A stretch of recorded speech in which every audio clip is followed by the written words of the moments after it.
2, 3, 4, 5, 6, 7, 8, 9.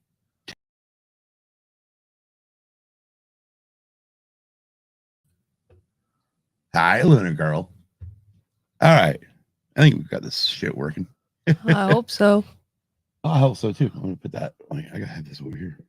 Yeah, I'm doing like 2 electronics here. Oh, Kim's got the multiple electronics going. So I guess the first thing but Miles just dump on is y'all might see like Nightbot come in.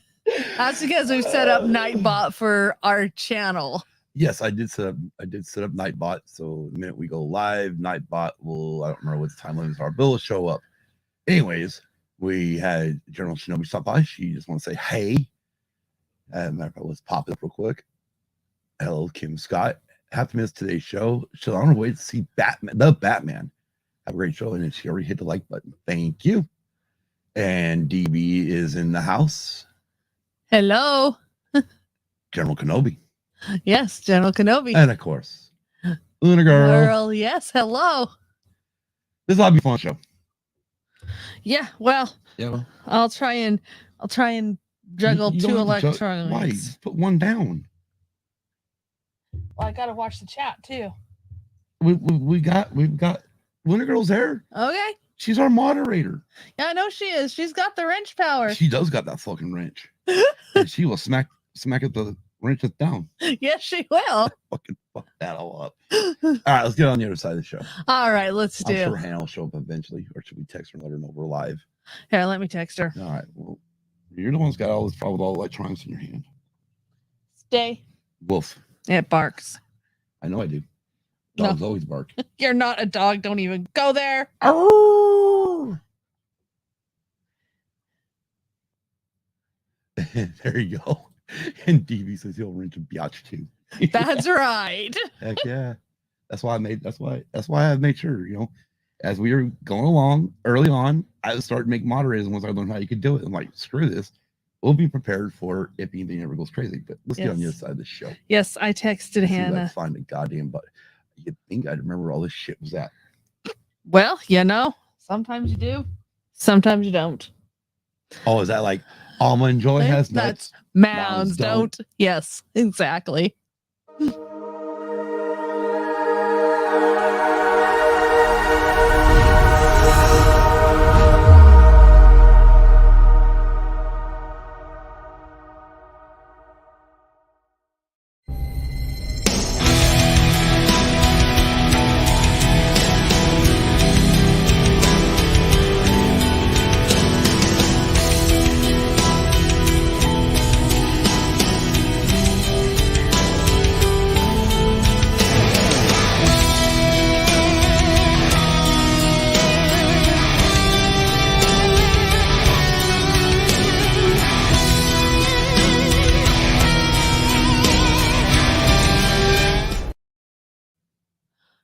And well, here we are.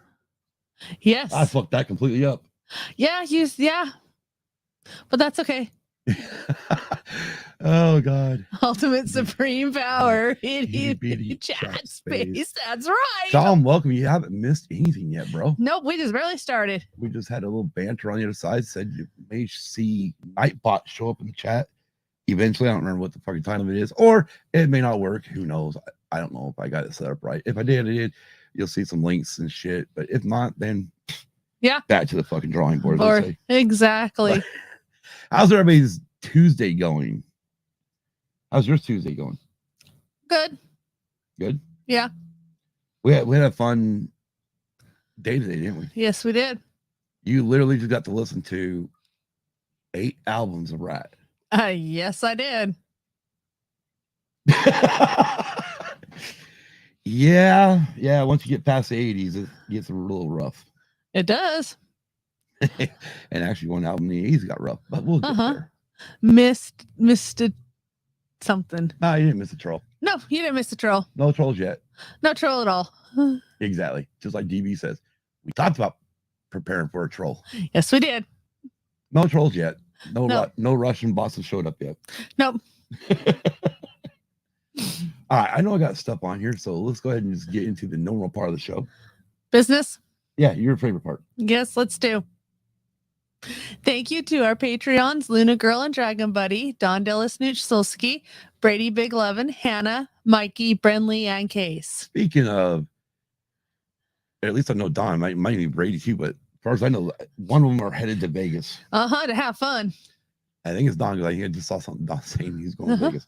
If you'd like to join our Patreon, go to patreon.com/usedabusedpod.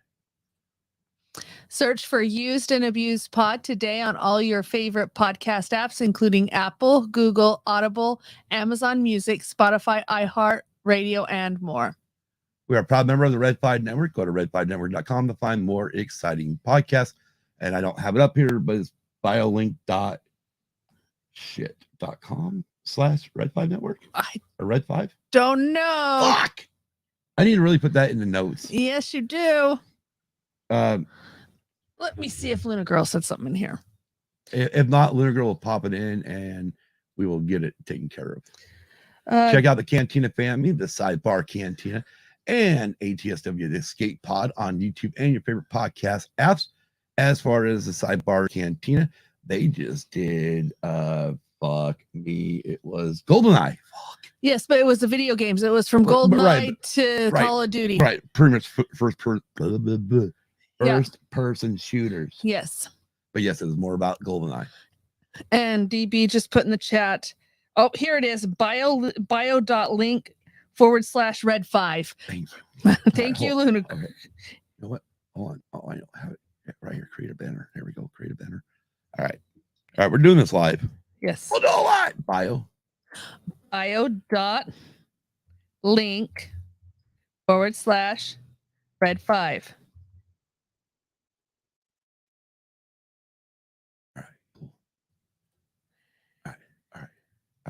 Yeah, I really should put more on there, but I got it.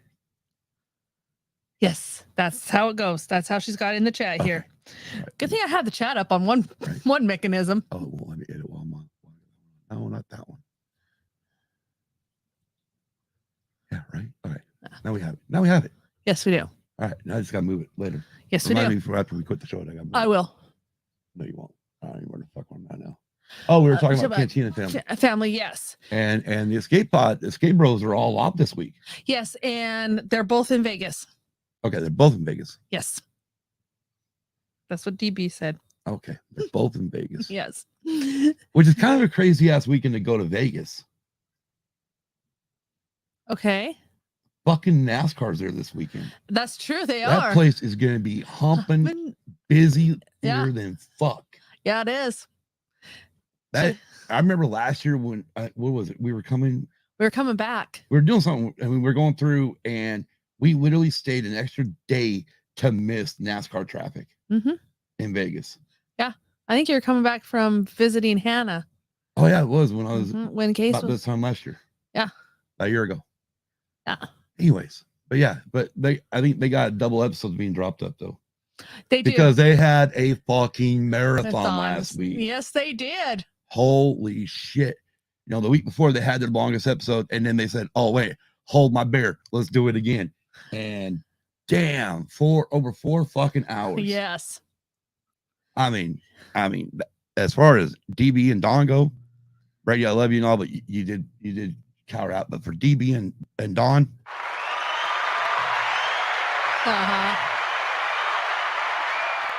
I applaud you boys. I also applaud everybody that was still in the fucking chat that night. Because we were in the chat for a long time. It was fun though. It was a good show. Also, check out Swede Studios, Big Swede's Excellent Adventure, and Tactical Swede, only on YouTube. Right now, Swede is kind of on hiatus. Yes. Did you hear why? No. It was mentioned last night on the Sidebar Cantina that do not fly your fucking drone indoors. That doesn't even sound good. Well, I guess I'm sure I'm gonna fuck it up, but anyways, so what? The blades were still going, and when Swede went to go get it, it fucking chopped on the fingers. Oh. He had to have a few stitches. Oh, ouchie! I was gonna be a smart aleck in the friggin' chat last night and say, "Was he trying to become Tony Iommi?" You have no idea what I'm talking about. You're laughing, but you don't know what I'm talking about. So why are you laughing? Anyways, Tony Iommi, just to give you an idea, is the guitar player for Black Sabbath. You told me about this, I believe. And he had his fingers had been kind of scraped, ground down on the tips. So that's where he got him that nice, beautiful sound that Black Sabbath had in the 70s. Well, throughout their whole career. You know, I mean, but yeah. Yeah, you told me about that. Okay. So that's why. Anyway, hold it. Hey, we skipped one. Yeah. Well, actually, I skipped one. Check out the Orange and Fett show on Spotify. Right. And what the fuck did they just? I think they did Boba Fett. I think they did. Fuck, I don't remember. Tom, you can update us in the chat. Sorry, bro. We've actually had a couple of other people join the chat. I was on. Steve, Rogue One Radio. Hey, Rogue One. Hannah and Hector. Hey, Hector. Hey, Hannah. And don't forget to smash that like button. If you are new to the channel, click subscribe and then click that bell to be notified when we go live, which should be almost every friggin' Tuesday night from here on out. Yes. You can find Used Abused on Facebook, Instagram, and Twitter. You can email us at usedandabusedpod@gmail.com. Our website is usedabusedpod.com. There you can find links to all of our episodes, links to our YouTube videos, replays of our live shows, link to our merch store, and link to our Patreon under the Donate tab. You can leave us a message and also click subscribe to be notified by email when new audio-only episodes is available. I still think it should be are available. Yeah, are available. Go to tpublic.com, search for Used Abused Pod, all lowercase for our merch store. There are t-shirts, tank tops, hoodies, face masks, onesies, coffee mugs, and etc. As a reminder, all links are in the show notes and pinned to the top of our Twitter page. Yes. And Kim, I'm kind of curious. What are we doing in March? We're doing March Music Madness 2022. We are doing RATT tonight. We'll do Chris LeDude next week with Colby. With your nephew, my son. Yeah. Meatloaf with on March 15th. We'll be doing Meatloaf with General Shinobi. March 22nd is him with my niece Hannah and her husband Mikey. And the 29th, we'll be doing Reba McEntire with Hannah. And then for the shits and giggles, the first Tuesday of April, we're going to be doing Lion King with Hannah. Yes, we are. Can't wait to be king. I don't know why I agreed to that shit. Anyways, but yes, today we are doing. So what we're thinking of, just kind of give everybody one. I'm thinking actually about dropping that picture onto StreamYard, or not StreamYard, fucking. It's on StreamYard, onto TeePublic. Yeah. And make that a shirt. And even though we're going to do another music episode in the August of this year, there will only be one annual March Music Madness. Oh, hey, look, Nightbot's in the fucking link. Is in. Yeah, and he deleted. No, not right now, Rogue One, but definitely we will doing docking because I love docking. Yes. And so what? But Tom was timed out by Nightbot. Why? Oh, motherfucker. Sorry, Tom. What the hell did he hit? I don't know. All right, you talk. I will try to. We're going to try and fix this so we can get Tom back in the chat because Nightbot timed him out for some reason. Fucker. Symbols. What's it? Yeah. Thought I didn't have it say symbols. Motherfucker. All right, hang on a minute. Hopefully this doesn't fuck everything. So talk, Kim. What'd you do this week? Well, I'm trying to fix shit. Do this week? I've been working. Working for a weekend. So, yeah. Oh, fucking. It like totally deleted all of Tom's messages. Of course it did. What did it fucking do? Ban him? No, just said it timed him out. Timed out. How about time? I guess timeout does the same fucking thing. Good Lord. I don't like. We're doing this shit live. I know. I hate Nightbot. Sorry, Tom. He's back. Him is a bad thing somehow. Oh fuck! Hey, no, I'm trying to get this motherfucker up. Right, TV? Sorry. Fuck. I don't know how. Oh, okay. Wait, let me get this off the screen. Oh my god, I'm like all confused what the fuck we're doing now. Sorry, I didn't mean to confuse. Wrong fucking button. I got rid of us. Oh, it's gonna be a shit show already. No, it's not. Oh god damn. Sorry, Tom. Oh my god. Sorry, Tom. Oh, if this fucking thing will overload up, I'll be happy. Oh, I just froze. We froze on there. Yeah. No. All right, you keep watching it. Okay, now we're not frozen. I'm trying to open up another program just so I can get in there at 0. Yeah. What fucking symbols? Well, you know what? I know how to fix this shit right now. Fuck this. You know what? Yeah, wait, where can I do this at? I know how to fix it. Okay. Well, we're gonna fix this because we don't want anybody being timed out or banned from our chat. Because oh Lord. Because of what they put in there.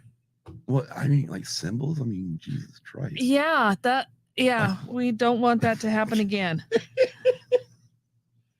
0. God damn. 0, right? Yeah. Oh my Push God. 0 if you want to talk to a customer service representative.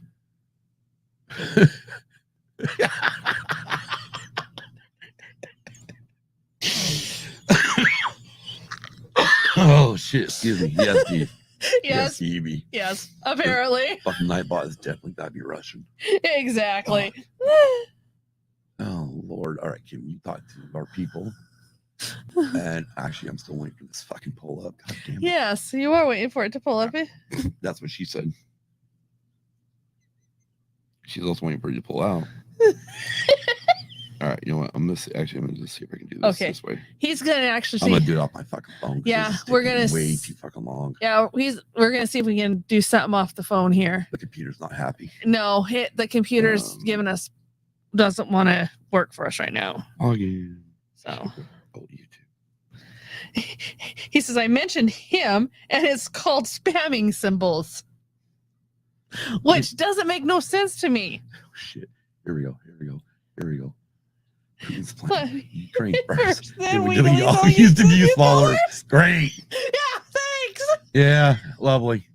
That would definitely be my luck. All right. Well, as far as the weekend went last weekend, it was pretty busy. That's good. So, I mean, we were busy, but Monday was a Monday. I mean, Monday's Monday. Sunday was race day. Yeah. So race was pretty good. All right. But Monday was Monday. It's always a Monday. Monday's not my favorite day of the week. All right. So. Yeah.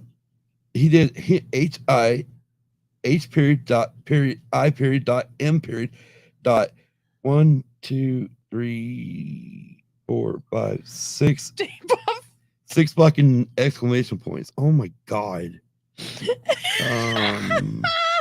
Good one, Tom. Don't do any more in there yet, Tom, until I get this fucking changed.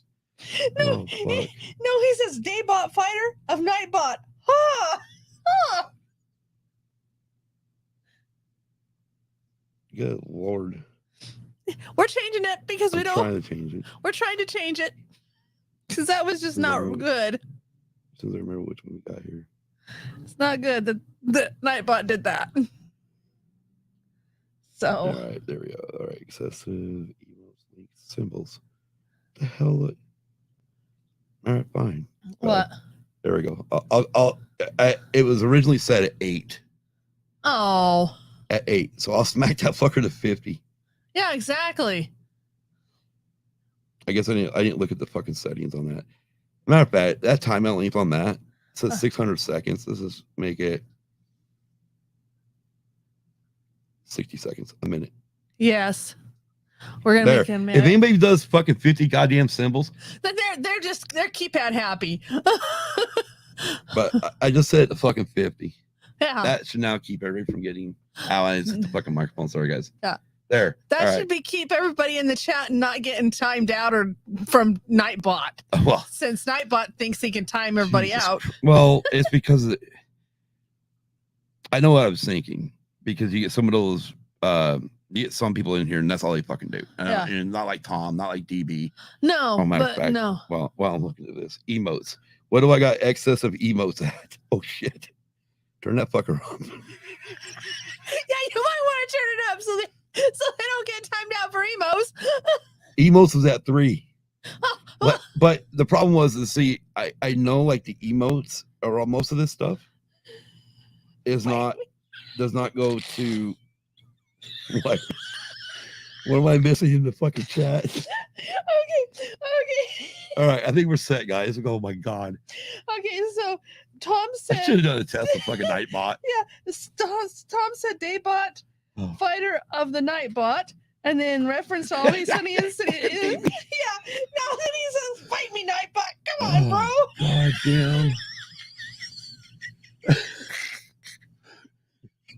Your mother was. Hey, isn't your mother was a snowblower? Your mother was a snowblower. I can't do that voice. All right, fuck. That's your short circuit. Oh Lord. Right. Oh shit. All right. Now I think we got Nightbot. So mad, Nightbot. I got you.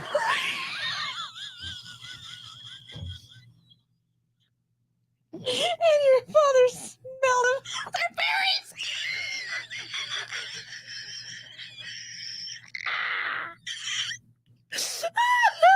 Breathe, Kim. Breathe. Give me a strawberry Nightbot. That's rubber.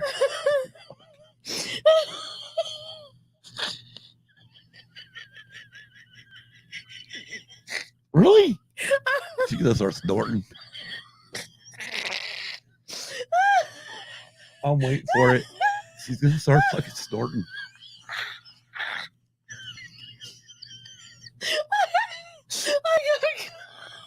Okay, I put the chat down now.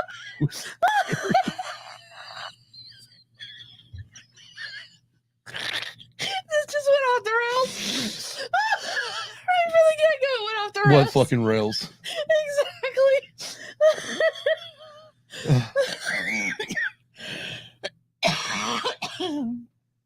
Drink, Kim, drink. Drink, Kim. Take a drink. What is that, tequila? No, it's not tequila. Yeah, that's what they all say. Vodka? Oh. Oh, Lord. You good now? I'm good. I'm good. Sure about that? Uh-huh. MJ Hens. How's it going, guys? All Hi. is well. We're doing good. We're doing good. Except for Kim's over here coughing up a lung. Yeah. All of a sudden. Well. Oh, Lord. That was because, yeah. All right. There was something I wanted to bring up. You were talking about bringing that to T Public. Oh, yeah. We're going to have that as a t-shirt. Mm-hmm, we are. If I get rid of the bottom half, you can see that well, it will include the time zones. Yeah, it will. Zones. The times. Mm-hmm. Oh God. Yeah, it shows off the rails tonight. Oh yes, it is. Oh wait, I forgot we don't have rails. No, we don't. Where we're going, we don't need rails. You tried to say roads. I heard you. I did. I love changing shit on you. It makes it easy and fun. Yeah, I know. Alrighty. Okay. I don't think we got anything else going on, do we? No. Do we? Not that I'm aware of. We don't. No. Nope. No, besides check everybody out. And as you see, hopefully now Nightbot is only putting up the damn links like it's supposed to be. Hopefully. If not, I'll get rid of the goddamn thing. Yeah. Oh, yeah. Oh. MJ about to go set a raccoon trap, bring back memories of chickens. Oh my gosh, they're back. Dang, I do remember that night. Night. Yeah, because we were watching it. We were watching them. Yep. Yeah. Hey guys, I mean, seriously, check out M&J's Happy Hens channel. They got ducks now there too. Freaking badass. Yeah. Yep. Love the ducks and the chickens. No, I can't do it. Fuck it. All right. That was a weak attempt. I need to put that on the soundboard. You do. But I don't have it on here. Nope. I don't. I know you don't. I know. All right. Okay, so I remember what I was wanting to talk about. Oh my gosh, I now remember. We'll stop sharing that screen. We'll bring up another share screen because I want to talk about this. What did we watch over the weekend, Kim? Ooh, okay. What did you fall asleep during and I watched? Oh yeah. Yep. Oh my goodness.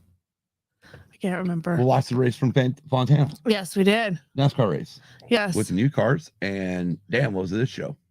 Yes, it was. It was actually a good race. Maybe I don't know if it's all new car, but part of it's because of NASCAR.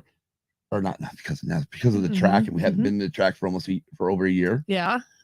And the fact that they used PJ1, they used the resin. Yes, they did. By the way, just so you know, you guys can't see it because I don't have Kim up there, but she just curled her fucking lip when I said PJ1. Anyways, Nita Strauss, guitars for Alice Cooper. Yes. Played the friggin' national anthem. Oh, I loved that version. For the race. I love that version. Well, it's not I just love that version. I just happy she played it and not anyone else. I know, but I like the version that she played. Yeah, it was freaking cool. What do you guys think of AEW? Hey Tom, have you listened to any of Jim Cornette's podcasts? No, I mean honestly, I've watched it once. Yeah. And I can't honestly say that it's something that we watch regularly. I don't. Well, hell, I only watch WWE regularly. Yeah, wrestling is something we don't really watch regularly. But yeah, I mean, the episode. I mean, it was a couple years ago. Oh, he's got two. He's got Jim Cornette's drive-through. And then Jim Cornette's experience. Yeah, and they both download or get them every once a week, or once a week. Yes, once a week on both shows. 2 shows a week. One's usually supposed to be just questions, which is the drive-through, and then the other one is straight up talk about current wrestling and then breaking down the week's shows and from NXT to AEW to Oh, whoa! There we go. That's right. I forgot Steve does have a podcast, a pro wrestling podcast. That's right. He does. I forgot about that. Yes. Sorry, Steve. Forgot. But yeah, I mean, really, Tom, I watched it early on, and it did no difference to me. As far as WWE goes, it's shit. And just for our listeners, his hey, if you're into pro wrestling, check out Around the Ring. Yes.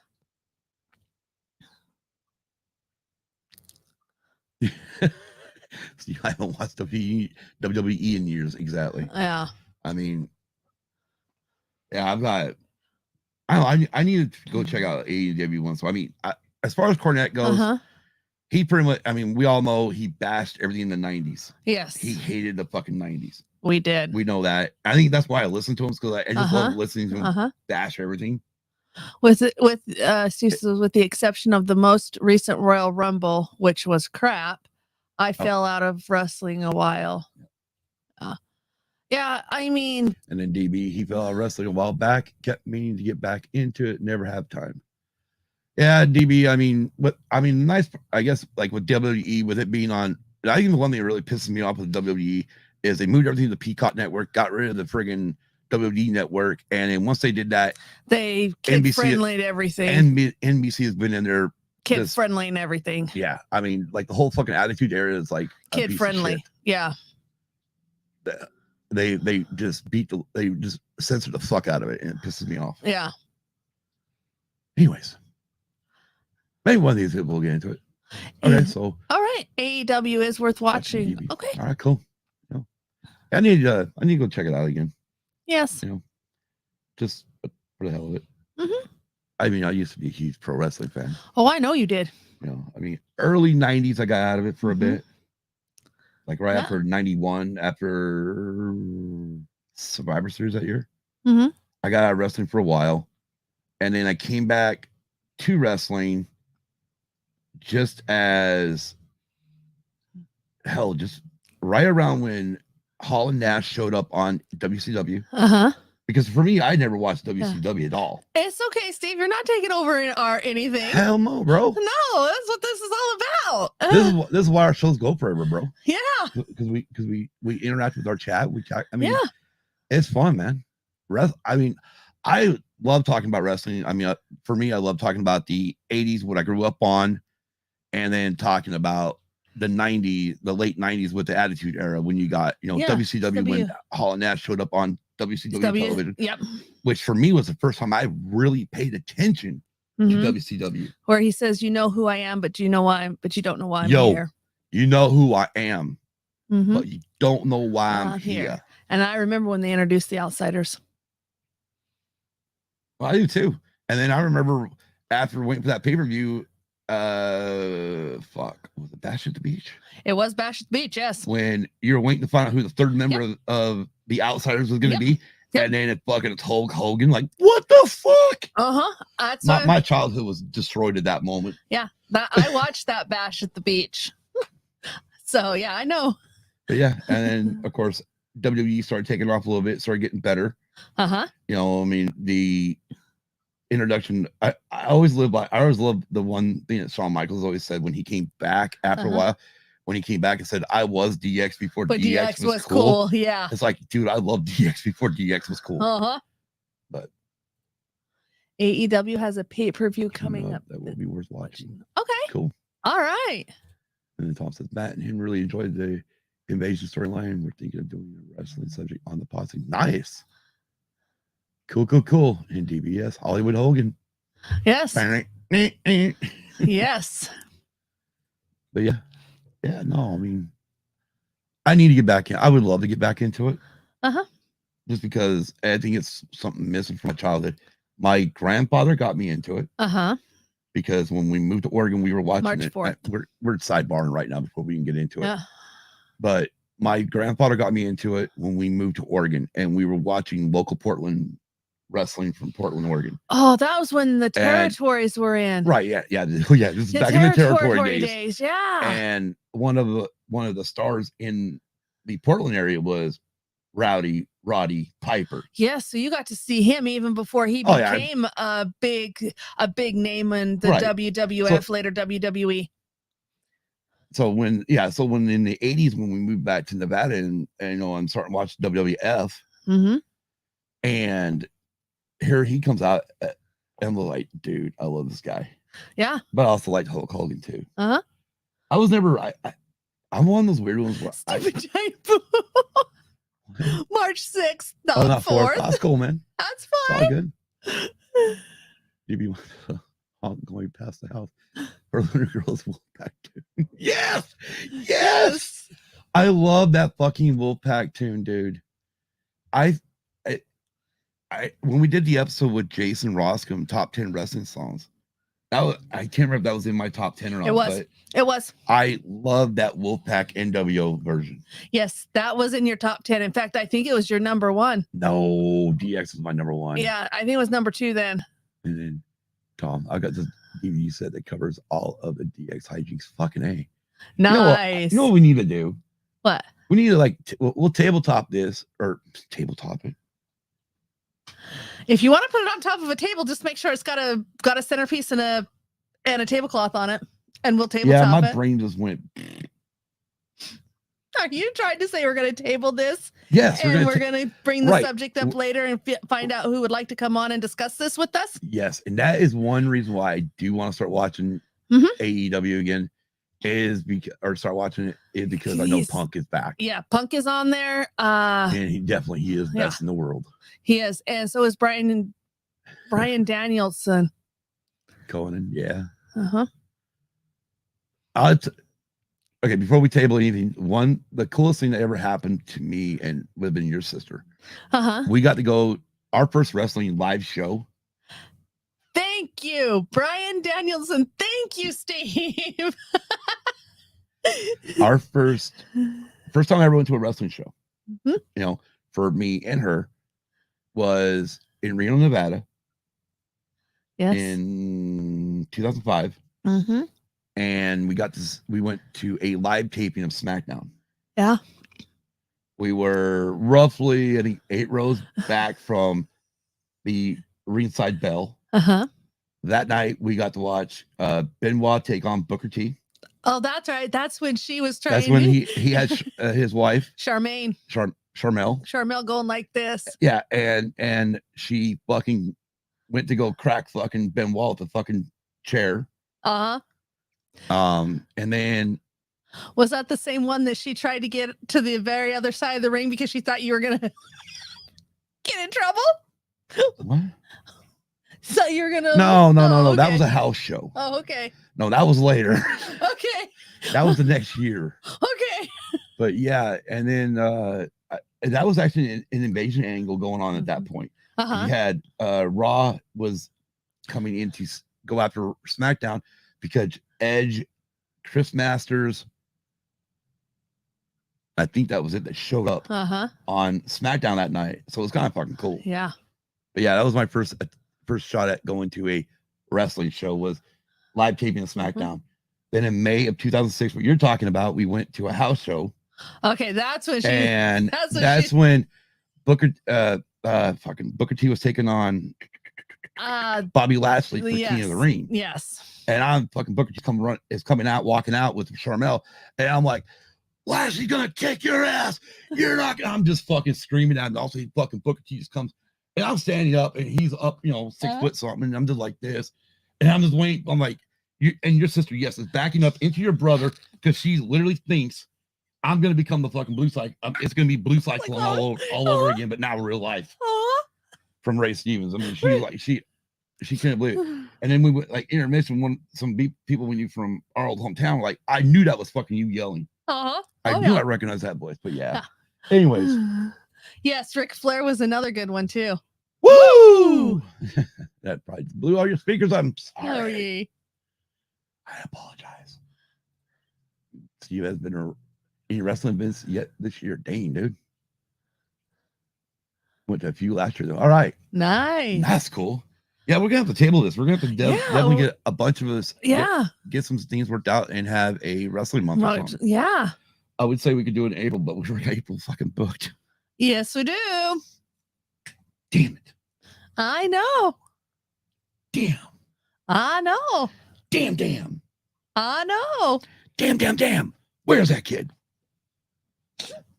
Yeah, exactly. Or fucking. Anyways, before you want to get into RATT? Yeah, we'll get into our main topic for tonight, which is RATT. Let's go down in the basement and grab some rodents. As long as they're white rats, that's fine. Or RATT the Rat. No. Do a Patreon exclusive episode. Hey, yeah, that's an idea. Yeah. That's an idea. Yeah, I get back to doing my Patreon exclusive episodes. Yes. And you can do that. You just won't be able to include me. Why? I can record them anytime. I don't do live Patreons. Oh, that's right. I don't yeah. Exactly. Spit out. All right. Anyway, as long as we're gonna go get some white rats and no any gray rats that might be carrying diseases, I'm fine. Oh, there it is. Like, fuck, did you bring me water out? Yes, dear. All right, gotta keep hydrated. Yes, I know, dear. In this fucking heat. Yes, dear. Would you like me to start? We're on the right side of hell now. Yes, we are. Would you like me to begin? Please begin. All right. RATT is don't begin. Yeah, go ahead. RATT is an American glam metal band formed in San Diego, 1977, that had significant commercial success in the 1980s. Why are they pinning them in with the glam band? Because they are a glam band. With their albums having... They had fucking makeup on. Okay. Having been certified gold, platinum, and multi-platinum by the RIAA. The group is best known for their singles Round Round. Round and round. It's round and round. And Lay It Down, Lay it down. both of which charted in the top 40 of the Billboard Top 100. Other songs such as Wanted Man, You're in Love, Dance, and Way Cool Jr. also charted on the Hot 100. The band's classic line... Well, origins of RATT. Let's start. Let's go early years, 1973 to 82. We don't need to read it all. All right. Origins of RATT date back to 1973 in Hollywood with a band called Fire Dome, founded by singer Stephen Pearcy with a few friends. In 74, the band broke up with Pearcy forming Crystal Pistol. The name Crystal Pistol evolved into Mickey RATT and Mickey RATT at some point in 1977. Hey, baby, you want to see my crystal pistol? Sure. Oh my God, Kim, you fuck me. God damn. Right. Read. Just fucking read. Guitarist Robin Crosby. Night, Tom. Night, Tom. Guitarist Robin Crosby in those same years had been a member of the band's Metropolis. With Oh, fuck, I'm red. Tommy. You're pretty fucking red, too. Tommy Askewa and Paramore McCarty, Excalibur, Phenomenon, Secret Service, and Mac Media with Askewa. All right. Mickey RATT went through various lineup changes. Members included guitarist Jakey Lee. You know who that is? Have a vague idea. Who do you think it is?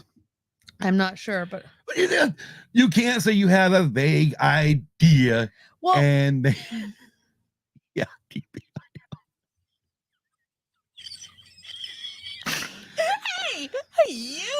you said it and I answered.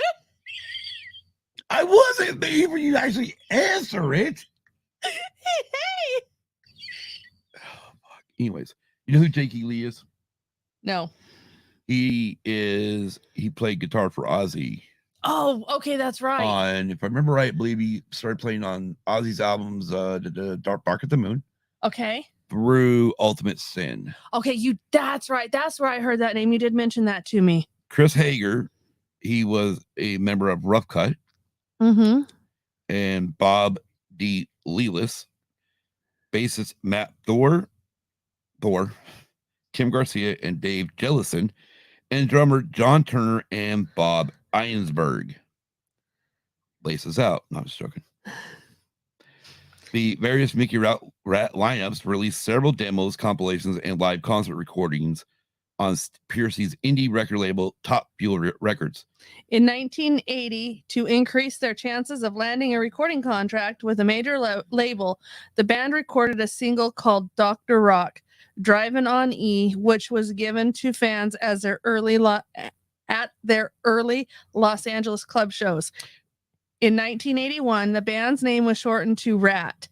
Crosby played with the band later in the year. Guitarist Warren DeMartini, recommended by Lee, joined the band in January of 1982. Bassist Gene Hunter from Jakey Lee's Teaser and drummer Kurt Mayer, who played drums on the early Tell the World, written by Pearcy, was the first recording that was featured on the compilation Metal Massacre.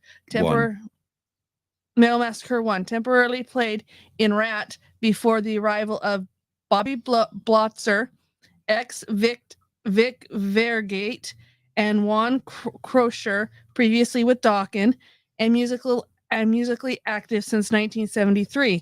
Dean Martini, also 18 years old when he was only 18 years old. Was only 18 years old when he was called up to Los Angeles to join RATT. At the time, he was attending college in San Diego and was reluctant to drop out to join a band that had so far had only limited success. Mark Twain briefly replaced DeMartini though he returned in time for the recording of their first EP later in 1982. Okay, so Mark Torn, do you know that name? Probably not. No, I don't. All right, so Mark Torn actually became the lead singer of Bullet Boys. Oh, okay. So just give you an idea there, kind of how these guys kind of go in. Well, this is like, I mean, just a sidebar real quick. It's just like Slash fucking tried out for Poison. Mm-hmm. And he ended up with Guns N' Roses. Thank God. Could you imagine Slash and Drag? Oh, good God, no. All right, so where are we going to, Kim? What area are we talking about? We are talking about the RATT EP, Out of the Cellar, and Invasion of Your Privacy. Okay, we don't have Rat Alice or Invasion of Your Privacy on LP yet, but there's an EP, and I'm not fucking handling this right. And Right Out of the Cellar. And, Now, these are the first 3 albums. These. Well, okay, EP is just an EP, extra Okay. production. Okay, so the EP was just an EP, but Right, and it was Out actually, of the Cellar, and Invasion did of Your you just say Out of the Sailor? Yes. Hey, Charles. Hey, Charles. Oh, Out of the Sailor. Out of the Cellar and Invasion of Your Privacy Yes. were the first 2 full-length studio albums. Correct. And this is going to cover the year 1983 through 1985. Correct. In July 1983, RATT signed with the production company Time Coast Music. The company was run by the band's then singer, Marshall. Then singer. Then manager, Marshall Burl. Time Coast had previously issued records by Spirit and the Alley Cats. Okay, do you know who Marshall Burl is? No, but I've heard of the Alley Cats. Okay, well, Marshall Burl is the God damn it, I just went blank. I believe he is the nephew of he is the nephew of Milton Burl. I've heard Milton Burl. Yeah. Comedian. Mm-hmm. Kind of does some cross dressing back in the day. Yeah. Okay. Yeah. I know who you're talking about. Okay. Released in 1983, the band's self-titled EP sold over 100,000 copies. The band grew in popularity on the Hollywood LA club circuit, selling out multiple shows on weekends. Stephen Pearcy and Rosalind Crosby co-wrote the band's first single, You Think You're Tough, which found its way onto local radio stations KLOS and KMET. The album cover featured guitarist Robin Crosby's girlfriend at the time, Tawny Kitaen, who would later on appear on Whitesnake's music videos. Didn't she also appear on the front of Invasion of Your Privacy too? No, she was on the front cover of Out of the Cellar. Oh, the Cellar. We're not there yet. We're only on the EP. All right. Sister's fucking legs anyway. I like email. No. Hey, it's legs, okay? She's got legs. Exactly. The self-titled independent EP was well received, and the band was signed by Atlantic Records. RATT immediately started writing and recording their first full-length album, Out of the Cellar. Was released in March 1984 and was praised by both fans and critics. Pearcy's rapsy yet bluesy vocals were noted for meddling with the damn you meddling kids. Yes, with the pyrotechnic guitar playing of twin leads Crosby and DeMartini, combining the then prevalent Van Halen and Aerosmith influenced bravado elements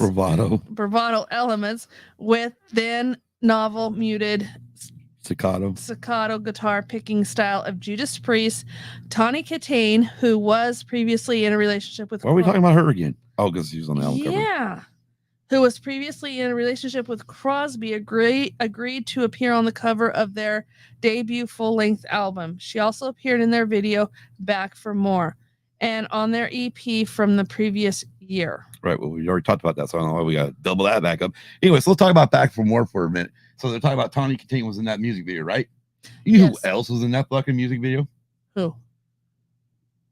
Not only, but Robin Crosby's one of his best buddies, also the fucking bass player of Motley Crue. Oh, Nikki Sixx. Yeah. And Tommy Lee, both playing fucking cops. Oh, that's right. That's right. The part's so fucking hilarious. I know it is. Especially when I think about it. At that time, 84, Crew just recorded, had just got done with, or on the Shout the Devil tour. And one of the songs on there is Knock 'em Dead Kid, which in the liner note says dedicated to the LAPD. Yes. Yes. I think it's kind of funny. Yes, it was. The album scored much radio and MTV play with songs like Round and Round, which peaked at number 12 on the Billboard Hot 100, and again in 2020 on the Billboard Rock Digital Sales Chart, peaking at number 18 on June 4th, 2020. That's because everybody was at home and didn't have nothing to do, and a lot of people just fucking, hey, let me play that one again. Yeah, and it also appeared on Rock Band too. You want to explain what Rock Band is, since you just sidebarred into Rock Band? It was a PlayStation game. It was also an Xbox game. Also an Xbox game, and they had different songs from different artists, and this was one of them that appeared on there. That you could... No, it fucking... Oh, no, God. Okay, it was a constant on there. Let's put it that way. It was constant. Level. Every time you did something, round and round, it come up. First fucking song or second fucking song. Yes. Every time you fucking... Boom. Every time you try to move along in the game, no, you had to play fucking round and round, and you finally get sick of that fucking song. Well, yeah, but you're doing it. I mean, you're doing the history of it, so why not pop that in there?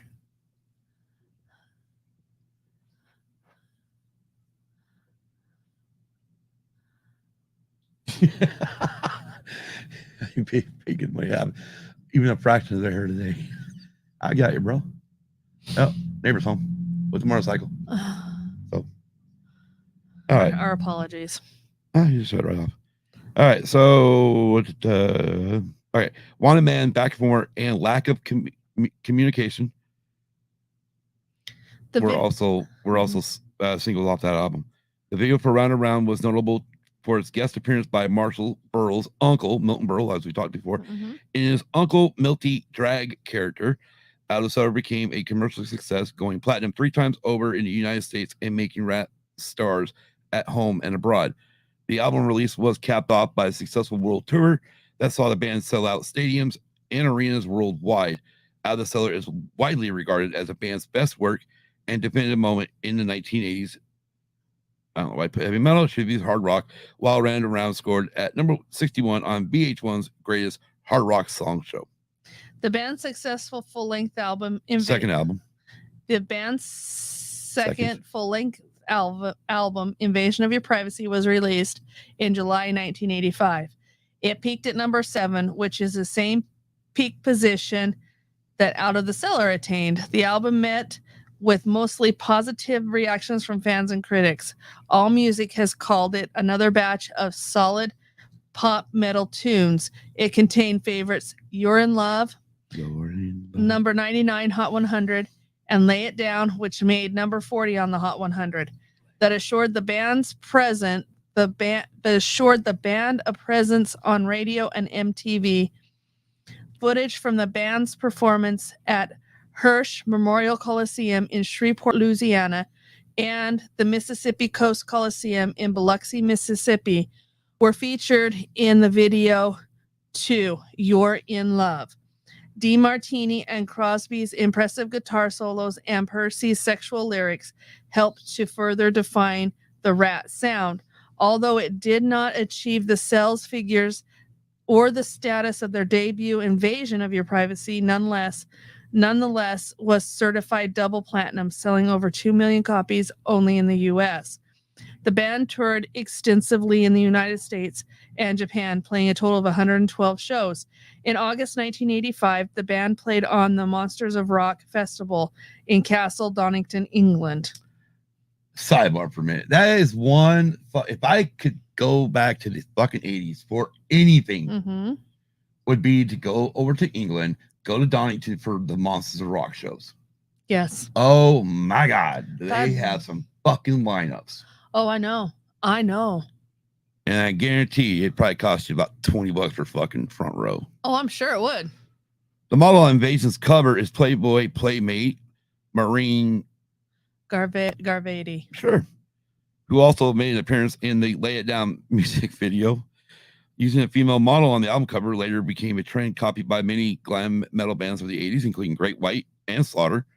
Invasion of Your Privacy was displayed by the Parent Music Resource Center at a congressional hearing dealing with the parental advisory labels. A couple of months after the album's release, the band released a home video called RATT the Video. The video featured music videos from RATT EP, Out of the Cellar, and Invasion of Your Privacy.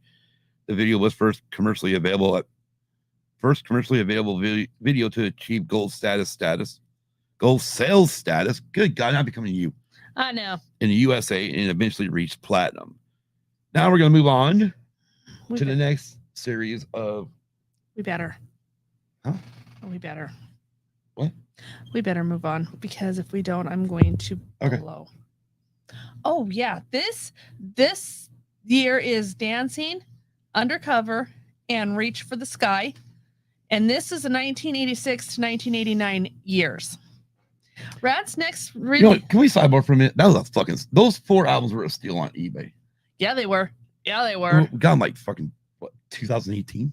Yeah, we did. That's a long time. Like 4 years ago. 4 years ago, yes. Anyway, sorry. Continue. That's fine.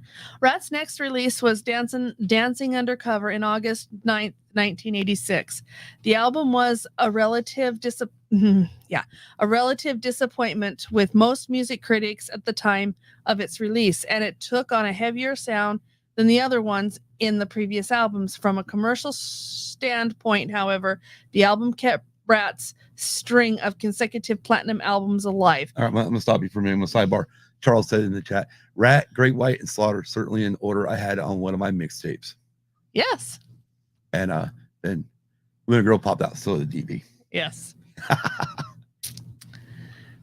Yes. In the United States, popular tracks generated by the album include Dance and Slip of the Lip. In an effort to be taken more seriously, RATT broke from the tradition of featuring a woman on the cover. Instead, they opted for the gritty black and white portraits of each of the 5 band members. Likewise, the album does not contain a single power ballad amongst its 10 tracks, and even features experimental forays into thrashier, heavier sounds. I don't know why they went with thrashier. That's wrong. Yes. The song that reflected this shift most strikingly was Bodytalk, which was featured on the soundtrack of 1986 Eddie Murphy film, The Golden Child. The more straight-ahead style of the album led many fans to believe that RATT was headed in a direction akin to thrash style. I don't know why we listen to the fucking album today, and there's nothing that even makes you think they're heading towards the bands like Anthrax, Megadeth, and Slayer. No, not even close. No. However, the slightly experimental undertones of the album were replaced with bluesier sound throughout the band's next 3 releases. Now, real quick, I want to do something kind of cool. So, those of you that might remember a magazine in the 80s called Metal Edge. Yes. They're back online, and they actually reproduce a lot of the guy that owned it has now been reproducing a lot of the original articles from Metal Edge. And this article here is actually from Metal Edge, March 1987. And it talks about last year, RATT invaded your privacy with a platinum second album, wildly successful world tour. Now the 5 raucous LA rodents are getting ready to rock arenas once more in support of their latest vinyl effort, Dancing Undercover, on a tour lead singer Stephen Piercy says will last forever, or at least almost 2 years, or almost a year. I'm not on here right. Huh? I'm just not on my seat right. Oh. And running down here, this is what Stephen has to say about this album, which RATT's look has changed slightly this year. The clothes have a new attitude. Clothes get old quick, but music is there forever. Where the hell is it? I should have just copied this somewhere, but I didn't. This is my fault. All right, everything. This is what he has to say about the album. And I quote, "Everything went so smooth this time.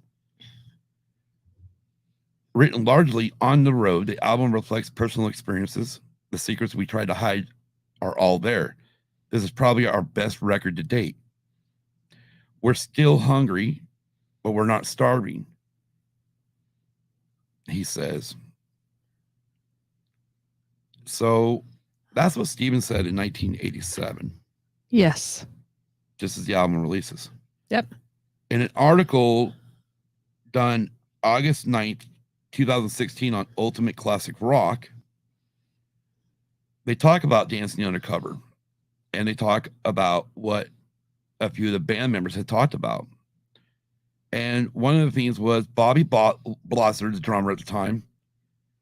He was on a show, or House of Hairs, with Ray Van Horn in 2010, and he said, and I quote, "We weren't prepared for that record, and it's common knowledge. Our manager put a $50,000 deposit on the studio. and it wasn't refundable, which is what he told us. We weren't ready. We were in a very costly recording studio writing songs and working them out, end quote. Which would be the reason why none of the songs mesh together. And it looks like they just...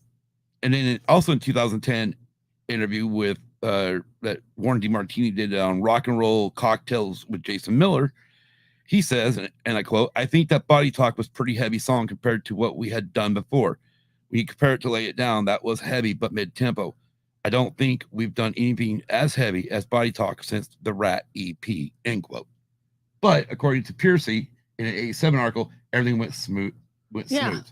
Yeah, but according to the rest of the band, it was not a very good album. Well, the rest of the band in 2010. In 2010, it wasn't a very good album, which I kind of agree with the rest of the band because it just sounded like it was thrown together. I mean, yeah, when we listened to it today, I don't. Those of you that do listen to full length albums, do you notice like when you're listening to an album, you know, there's like a flow to an album. You know, it takes you on a little bit of a journey. Well, when we listened to Dancing Undercover today, it was like, what the fuck is this? Yeah. It's even made me go, okay, now I know why I have not listened to this album. Why I only listened to it once. Yes. I listened to the 3 singles off of it. Yes. And that was it. Well, yeah, because it has no flow to it. No, there's no fucking flow on this album. No flow to tell like a story or anything, you know? And it just looks, and you could tell it was worked on as they recorded it in the studio, because you can tell it was not their best work. Right. You can tell it was like, we have to do this because we have to please our manager who put the $50,000 down on the studio. Right. Or, you know, you got to please the record company and whatnot. Yeah. Anyways, and then when they embarked on the U.S. tour for Dancing Undercover, they took out newcomers Poison. Uh-huh. And one of the, and I think it was the Ultimate Classic Rock one. When I read the rest of that, it talked about how Poison literally blew them off the fucking stage. Yes. Which is ironic because I knew someone who went to their show with Poison and opening for RATT. And I was told Poison sucked, RATT was good. Yeah. But yet, all the articles I remember ever hearing about Poison from back then were how they're blowing RATT off the fucking stage. Exactly. As an opening band. Yeah. Charles just said the flow is gone and it's about a 4-minute hit. And then concept albums are few and far between. Right. Which are true. Yes. Very true. I mean, for me, like my last favorite concept album or full concept record is Operation Mindcrime. Yes. By Queensrÿche. Yep. That's my last favorite. That's like the last one I really remember listening to all the way through. Anyways, so yeah, they were joined by Poison, which the Poison tour actually was one of the highest grossing tours of 1987. It was. Well, you think about it. I mean, you got Poison and RATT, and then you got Whitesnake opening for Crew. Yes, you do. You know, Crew's on their fucking Girls and Girls tour. That's true. They are. You know, and then also when they were in Europe, RATT did do a lot more Monsters of Rock over there. Yes. Reach for the Sky was released in November 1988, although the album achieved platinum sales status and reached number 17 on the Billboard's album charts. It was widely panned by critics. After this album, the band parted ways with longtime producer Beau Hill. Reach for the Sky nevertheless contained the popular tracks Way Cool Jr. and I Want a Woman, which received MTV airplay, and as of 2021, it is the band's last album to be certified as least platinum. Mm-hmm. RATT spent much of 1989 on the road or on a world tour in promotion of Reach for the Sky with support from Great White, Warrant, Kix, and Britney Fox. Yes. The surreal Dolly Esqua's album cover featured... Dolly-esque album cover featured a statue wearing night vision goggles, a human hand emerging from a bundle of twine, a World War II fighter plane, and a wicker chair. The band has remained mum as to what the album cover is supposed to symbolize so as to facilitate the diverse interpretations of their fans. Early pressings of the album cover revealed the breast part of the statue as requested by lead singer Stephen which would have been back here on the back cover. Yeah. You guys can see this, but I'm going to point that, try to get in here quick. It's not working.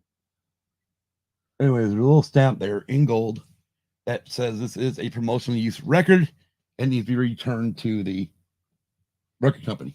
Mm-hmm. Too bad. Too bad. Anyway, Stephen Piercy. According to Piercy, he wanted to use the vision of cover. Charles, but sidebar real quick. The attention span is no longer there for a 1 hour music journey. No, it's not. I agree. He wanted to use that version of the cover by the other band members featured that this cover would keep the record out of certain music stores. Right. So now we're going to go to Detonator, Turmoil, and Hiatus, 1990 through 96. Ratt's fifth album, Detonator, was released in August of 1990. Sir Arthur Payson took over as producer for the band following Reach for the Sky. The album garnered mixed reactions. Critics claimed it lacked the live-sounding energy of the band's earlier work, while some that the band was maturing and striving to expand their sound. Detonator issued Giving Yourself Away and Loving You's a Dirty Job. The band co-wrote most of the album's songs with Desmond Child, while John Bon Jovi appeared as a guest background vocalist on Heads I Win, Tails You Lose. Oh, really? During the 7 shows of the Japanese leg of Detonator tour in February 91, Crosby's substance abuse caused his playing to become increasingly inconsistent on stage. During one particular show, after the band performed 2 songs using non-standard tuning, Crosby did not properly switch out guitars well with his guitar technician. As a result, he was not in tune with the band for the next 2 songs. The last show of the band's Japanese tour in Osaka turned out to be Crosby's last with RATT. When the band returned to the United States, Crosby checked into a rehab facility, and RATT continued on with Michael Schenker, formerly of Scorpions, and Macaulay. He was formerly with Michael Schenker, formerly of Scorpions, UFO, Michael Schenker Group, and Macaulay Schenker Group. In February. Okay, well, they're going to skip a bit here for a minute. Night, Charles. Night, Charles. So, also in 91, thank you for coming. RATT ended up releasing a greatest hits called Rat and Roll, 81 to 91. And on that album, or on that, was one new song without guitarist Robin Crosby. And that new song was Nobody Rides for Free. Yes. Which is played at the end credits of Point Break. Yes. So I just want to bring that little tidbit up. Yes.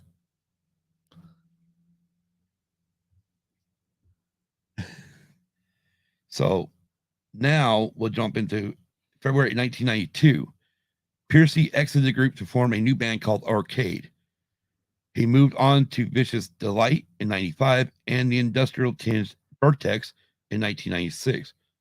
Robin Crosby started Secret Service, which included bassist Chris Barretto from Samantha 7, Juice 13, and the Oddfathers. In 93, Crosby performed on Rumble Dog's self-titled debut. In 94, Crosby was diagnosed with HIV, which later developed into AIDS. First reunion and self-titled album, 1996 to 2000. In 1996, the 5 classic era members of RATT began discussing a reunion and a subsequent album. RATT eventually moved with a lineup of Piercy, D. Martini, and Blotzer, along with new member Robbie Crane, formerly Vince Neil's solo band and Piercy's Vertex tour. Right, and Robbie Crane plays bass. He played bass on Vince's 2 solo albums, and then, of course, with Piercy and Vertex. Yeah. When the band toured in 1987, 97. When the band toured in 1997, they were a 4-piece. Piercy occasionally played guitar during this tour. The band issued a compilation album called College in July 1997, which consisted of B-sides, alternate recordings, and new versions of songs from the Mickey RATT period. In 1998, RATT secured a worldwide deal with Sony. The self-titled RATT album, released in July 1999, featured new material with a more conventional blues rock feel. The album's first single, Over the Edge, did graze the top 40 mainstream rock charts. I'm going to sidebar there for a minute, because they say it had more of a conventional blues rock feel. No. No, it didn't. To me, it felt like they were trying to take the 80s rap music and mash it with the grunge era. Yep. Because Over the Edge, I mean, I can literally hear Alice in Chains in part of Over the Edge. Yeah. And there's a few other songs where I could hear STP, I could hear Nirvana. Yeah. And it was like, really, guys? You cannot mix the two genres. No. Either fucking do one or do the other. Don't do both. Yeah. That album was not one of my favorites. In fact, that was if I had to, that would be the last album that I'd like. Okay. Well, now we're going to jump into 2006. Two versions of RATT. In 1999, RATT added Carrie Kelly as a second guitarist. Hold on, I'm gonna see who this person is. I looked everybody else up. He's played with Alice Cooper / Janie Lane and Vince Neil and John Waite. Cool. He's been with a few people. Yes, he has. Actually, more than that. Slash the Snake Pit, Skid Row, LA Guns, Warrant. He's been around with everybody. Pretty White Floyd, Bullet Boys. Wow. Nice. Very nice. Night Ranger, fucking A. Yeah. Right on, dude. Anyways, in January 2000, Piercy left the group again and went on tour with his band Nitronic, which soon after became RATT featuring Stephen Piercy. In 2001, former guitarist Robin Crosby publicly announced that he was HIV positive. He died on June 6, 2002 from a heroin overdose. He was 42 years old. On May 11, 2006, RATT was profiled on VH1's Behind the Music. During the group's inactive years, present day and former members continue to work on their own side projects. Second reunion, 2006 to 2008.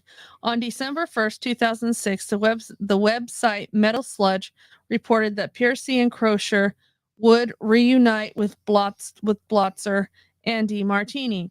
On December 4th, 2006, Jizzy Pearl announced on his message board that he was no longer a member of the band. On March 17th, 2007, another website stated that RATT would go on the 2007 tour with Poison and Great White. Later that month, Blabbermouth.net reported that RATT would take a part in the Rocklahoma Festival on July 13th through the 15th, 2007 in Pryor, Oklahoma. Which original singer Stephen Piercy Crusher, who decided not to participate in the reunion tour. Robbie Crane continued to play bass instead. The summer tour started June 13th. The summer tour started June 13th, 2007 at the Bilo Center in Greenville, South Carolina, and ended August 19th, 2007 at Coors Amphitheater in Denver. The tour, which brought Poison and RATT on stage together for the first time since 1999, visited amphitheaters, festivals, and fairs in such cities as Boston, Detroit, New York, Atlantic City, and Los Angeles. In August of 2008, Sirius Satellite Radio's Hair Nation channel reported that the former Motley Crue singer John Corabi had resigned as rhythm guitarist for RATT and was rumored to be replaced by former Quiet Riot guitarist Carlos Cavazo. Bobby Blotzer confirmed these rumors, stating that Cavazo was set to replace Corabi and would make his debut with the band on August 27th. His first show with RATT was in Baton Rouge, Louisiana. Infestation and hiatus, 2009 to 2011. In April 2009, Loud and Proud Roadrunner Records announced the signing of a worldwide deal with RATT. The new album Infestation was released in April 2010. Infestation reached number 30 on the Billboard's Top 200 chart. A video was filmed for the album's first single, Best of Me, and the band went on a world tour in support of the album. In a March 18, 2010 interview with Metalholic magazine, DeMartini said of the new album Infestation, and I quote, "It really exceeded our expectations. Conceptually, we kind of wanted to revisit the period of Out of the Cellar and Invasion of Your Privacy. We were sort of loosely trying to shoot for something that could fit between those two records. We were looking for more up-tempo ideas and the double leads that Robin Crosby and I started doing back in 1983, end quote. On October 26, 2010, RATT announced that the band would be going on an indefinite hiatus due to internal tensions. Reunion with Crosier and second departure of Percy, 2012 to 2015. In January 2012, Percy said RATT was in the process of writing material for a new album planned to be released that summer. On March 22nd, bassist Robbie Crane announced his departure from RATT to focus on Lynch Mob. In April 2012, rumors arose original bassist Juan Crosier would rejoin the band that summer. These rumors were confirmed when Crosier played with RATT at the M3 Festival on May 12th. Which was at that was actually live on TV. Oh, okay.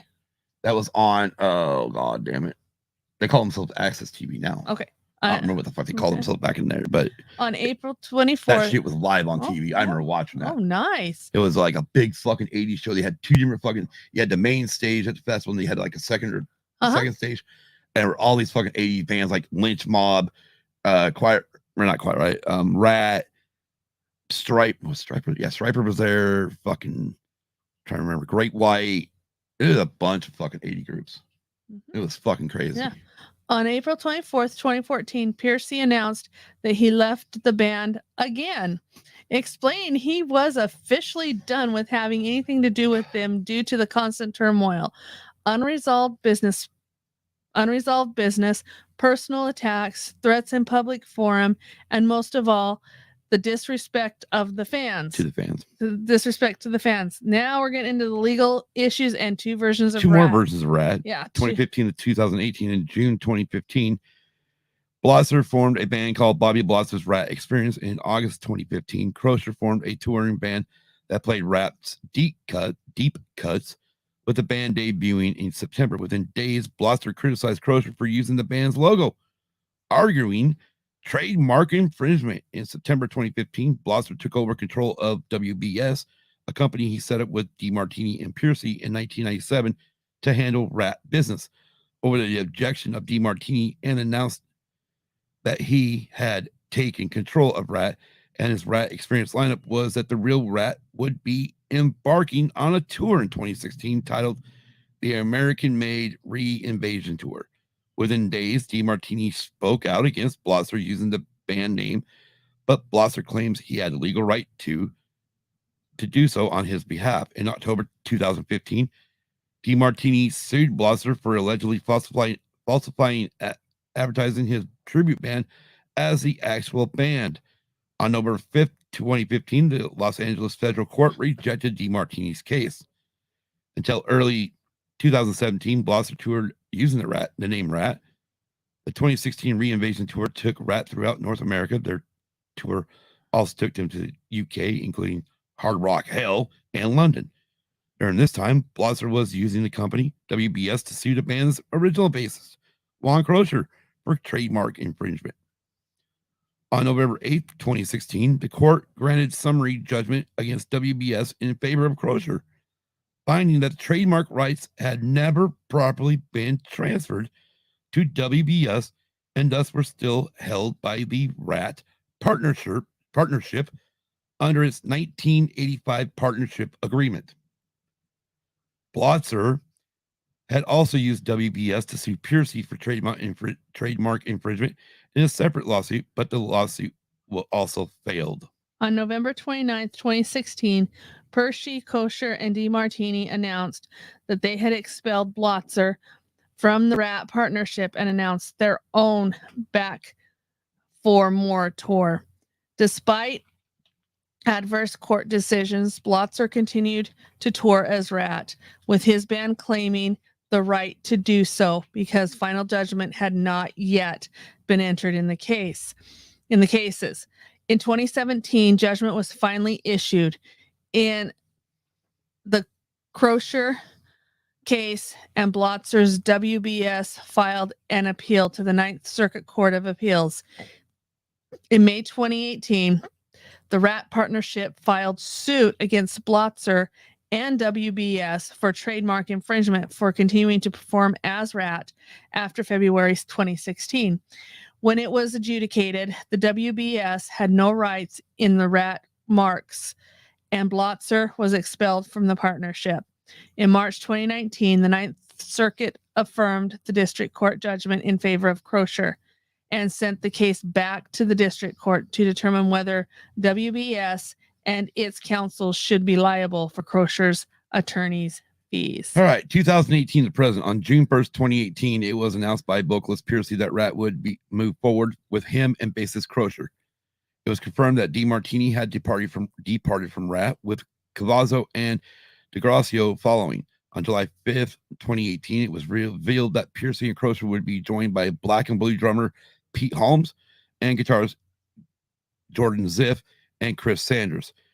In February 2020, guitarist Chris Sanders announced his departure from the band, along with announcing his retirement from the music industry. In April 2020, RATT was featured in a Geico commercial depicting new homeowners that love their house, but they had a rat problem. To the dismay of the homeowners, the band is shown performing their hit song Round and Round in different parts of the house. Due to the COVID-19 pandemic, all shows in 2020 were rescheduled for 2021. On September 11th, 2020, Piercy announced that the band's upcoming album would not be released until 2021. In January 2021, Piercy expressed interest in making one final RATT album with all the remaining original members. On June 26th, RATT announced the addition of guitarist Frankie Lindia of David Lee Roth solo band, replacing Chris Sanders. Good God, let's fucking sue everybody. That's what I sue you, you sue me, we sue.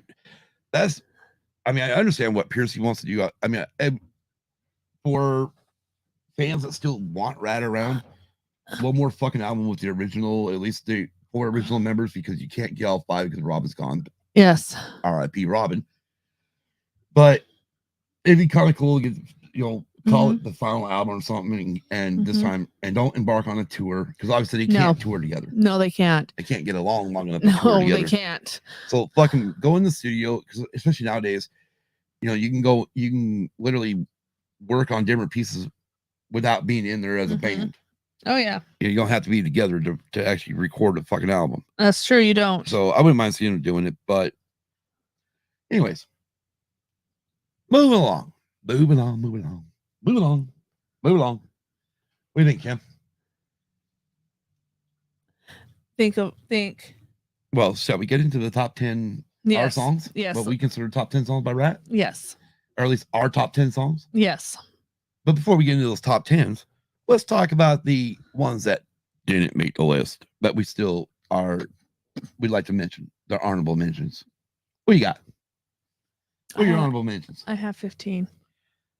15 what? Honorable mentions. I don't care. Okay, starting from the bottom, 15 up. Mm-hmm. Don't Let Go. Take Me Home. As Good as It Gets. Last Call. A Little Too Much. Best of Me. Live for Today. Giving Yourself Away. Heads I Win. Tells You Lose. One Step Away. Look Out Below. Shame, Shame, Shame. I Want a Woman. Dancing. Round and Round. There we go. All right. Well, we have a few of them. One Step Away. Also, I'd love to use a Dirty Job as my honorable mention. Dance, Lay It Down. You're in Love. You're in Trouble. Round and Round. Want a Man. Do You Think You're Tough? Sweet Cheater. Nice. And just so you know, all of mine encompassed all the 80 albums. Yes. From Detonator back down to the EP.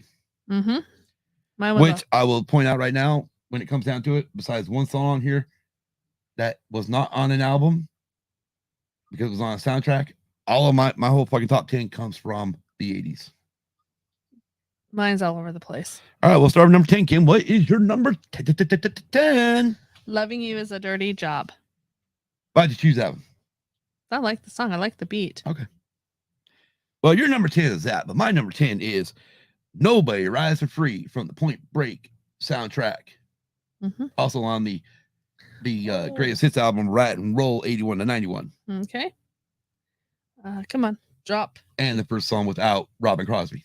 Yes. in a video and on. In fact, let's sidebar on that real quick. A buddy of mine, I remember he called me up and said, "Dude, you want RATT don't have Crosby anymore?" I'm like, "What?" I just saw their new music videos. It's coming back on the top of the hour. I'll record it and bring it over because I was doing something. I can't go over to his place, so he recorded it real quick on VHS, ran over to my house, and we popped it in, watched it. It was like, "Oh shit, what the fuck?" Yeah. So I didn't know what the hell was going on at that point with Robin. Obviously, Robin wasn't kicked out of the band yet. No. But he was supposedly in rehab to get himself cleaned up. Yes. Because I mean, if you go, you can actually YouTube some of the concerts from Detonator.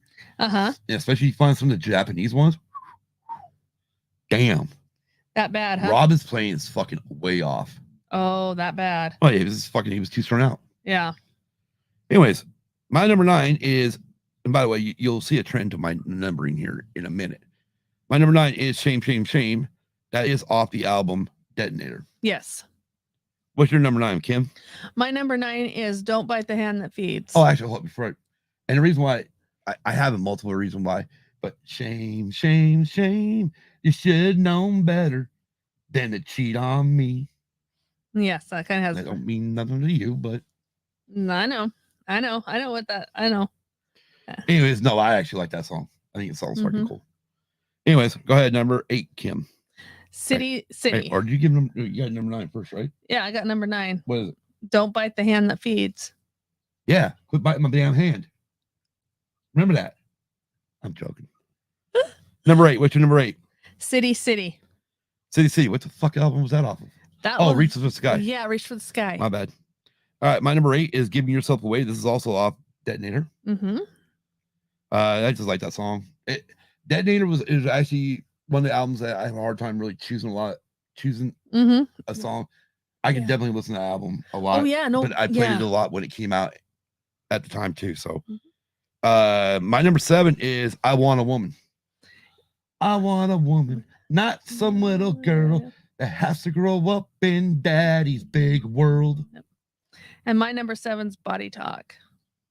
Interesting. Okay. Anyway, so I Want a Woman for me that's off of Reach for the Sky. What's your number 7 was Bodytalk, which is off Dancing on the Cover. Yeah. All right, what's your number 6?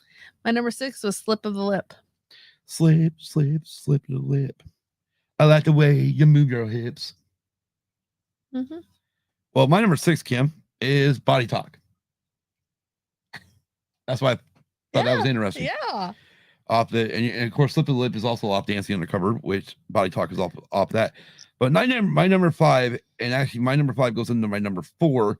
So I'm gonna go ahead and let you go to your what you got number 6 now? No, I'm on number 5. So give me your number 5, and I'm gonna have you give you also your number 4 because there's a reason why I have a 5 and 4, and these two gotta go together on my end. Okay. My number 5 is Dangerous but Worth the Risk. That's off of Invasion of Your Privacy. And the other one that's off of Invasion. Number 4? The other one that's off of Invasion of Your Privacy 2 is You're in Love. You're in Love. Good songs. I like the songs. Anyways, my 2 that actually come off of Invasion of Your Privacy are actually a couple deep cuts. Number 5, I had down You Should Know Better. You Should Know By Now. But my number 4 has Got Me Online. And the reason why those two are together, and you know why, because I pointed out to you when we were listening to it, that when Got Me on the Line, it starts out with a phone call, hello, and then it goes into the song. And then as it finishes, nobody hangs up on me. And as that he says that, it kicks right into the fucking next song. Yes, like there's no fucking break. Yeah. And I've always enjoyed those two songs together. Those are like I will listen to those till the day I die. So that's the reason why they're my 4th and 5th, because I can listen to those songs. And obviously these are the songs that we would listen to at a drop of a hat. Yes, we would. All right. So let me go ahead and get to my number 3. Because my number 3 usually for the longest time, I swear to God, I still think it does, starts out with watch that motherfucker. Lack of communication. Interesting. Off of the album Out of the Cellar. That's interesting. Why? What's your number 3? The same one. Really? Lack of communication. And okay, well, the reason why I think this one's high up on my list is it's one of those things where I have learned, over time, through, obviously you're my 3rd marriage, 2nd marriage ended in death, but the first one did in divorce, and a lot of it was because of lack of communication. So I think that's why I think this song's really stuck, and not just because of that, but I've enjoyed that song since I first heard it. Because I always think like lack of communication. We've, not to bring it up, I'm gonna bring it up anyways. Politics. Yeah, there's a lack of communication. Yeah, regardless of what side of the aisle you're on, there's friggin' lack of communication. Yeah, no, and so that one does stick with me. Yeah. Anyways, and so we've both got the same song at number 3. Yeah. Interesting. Yeah. That's cool because I mean, you pretty much a lot of your stuff was you didn't grow up listening to RATT. You heard a few songs from me, yes, but you really didn't grow. I mean, no. You weren't really exposed to it. Like me, I was constantly listening to the albums. No. My exposure to music growing up was either 50s and 60s or country. Right, but that was mine too. But I mean, I'm talking about. But personally, that's right. You were too wrapped up in oh. Yes, that group actually is what I listen to most for me. That one, and if Nicole was here right now, she would have popped what song that was. I know that was hanging tough. Anyways, what's your number 2? My number 2 is Sweet Cheater. Sweet Cheater. That's off of the RATT EP album. Interesting pick there. Why you like that song? Because it's actually the first track off that album, and that I mean, and of course you want to hear. Obviously, you don't get to hear Kim's take on it, but it's like I'll at the end of the show I'll remember to go look what number it was. I actually did do back when this was a music fucking podcast. I did talk about the first RATT album.